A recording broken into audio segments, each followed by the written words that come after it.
Hey! Salut à tous et bienvenue sur Petit Touche de Gourmandise, j'espère que vous allez tous très bien. Pour ma part, ça va super. On se retrouve aujourd'hui pour réaliser des choux saumon fumé. Donc c'est très simple, je me suis dit Noël arrive à grands pas et c'est le moment de faire une recette pour Noël. Donc vous pouvez l'utiliser pour vos apéritifs dînatoires ou tout simplement comme amuse-bouche au moment de Noël. Allez, passons tout de suite à cette réalisation.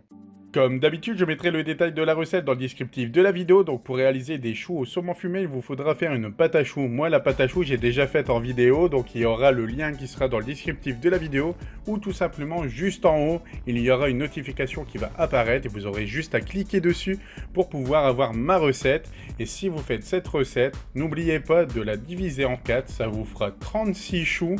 Et avec ma garniture au saumon fumé, j'ai réussi à garnir les 36 choux et il me restait encore de garniture. Comme vous pouvez le voir, j'ai fait un petit condensé de la vidéo de pâte à choux, car tout simplement si je faisais juste la garniture, la vidéo serait pas trop intéressante. Donc comme vous pouvez le voir, j'ai fait plusieurs petites séquences de chaque étape de la pâte à choux.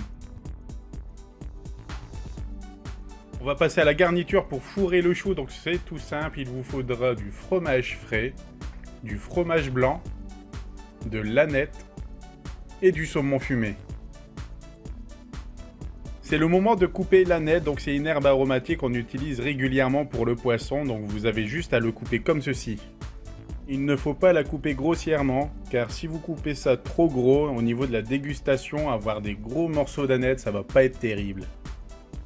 On passe directement à l'étape du coupage du saumon fumé, donc je vais faire des lanières ni trop larges, ni trop fines.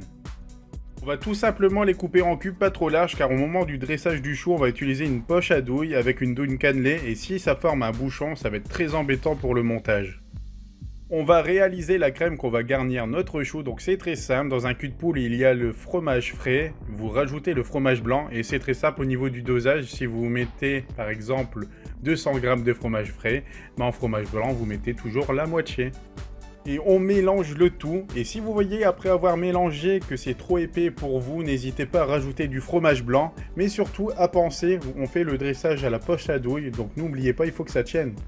C'est le moment de rajouter l'aneth que vous avez tout simplement coupée. Et bien évidemment, vous mélangez le tout. C'est le moment d'assaisonner la crème, donc surtout à ne pas oublier, le saumon fumé est salé, donc vaut mieux en mettre un petit peu et goûter. Comme ça, après s'il lui en manque, c'est plus facile d'en rajouter qu'en enlever. Une pincée de sel et un peu de poivre. C'est le moment d'ajouter notre saumon fumé qu'on a coupé en dés. C'est le moment de bien mélanger notre appareil et si l'appareil est bien mélangé, c'est très simple, vous goûtez et vous verrez si votre assaisonnement est parfait ou non. Comme vous pouvez le voir, nos choux sont cuits et refroidis totalement, donc là vous voyez que la moitié de ma recette. Là, je vais couper le chou en deux. C'est le moment de garnir notre chou. Donc, comme je vous ai dit, avec une poche à douille, avec une douille cannelée, on va faire une jolie rosace sur le chou.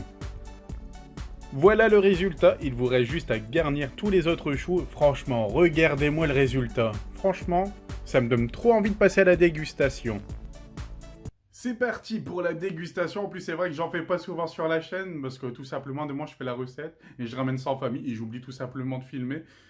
Donc voilà, donc là, on va déguster donc ce fameux chou. Allez.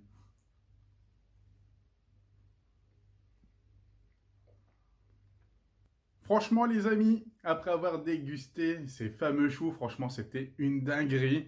Après, n'hésitez pas à les sortir légèrement avant parce que là, j'ai goûté, c'était vachement froid. Donc, au niveau des dents, aïe aïe aïe. Mais sinon, franchement, c'est super bon. Là, je suis en train de me retenir pour pas en manger un deuxième. Mais on va garder ça pour ce soir. On arrive à la fin de cette recette. J'espère que cette vidéo vous aura plu. N'hésitez pas à liker, commenter et partager cette vidéo. Ça me ferait vraiment plaisir. N'hésitez pas aussi à marquer dans les commentaires si vous avez fait cette recette et ce que vous en pensez. Si vous n'êtes pas abonné à la chaîne, n'hésitez pas à le faire et activer la cloche de notification. Comme ça, vous ne louperez plus aucune de mes prochaines vidéos. Je vous dis à bientôt. Allez, bye tout le monde.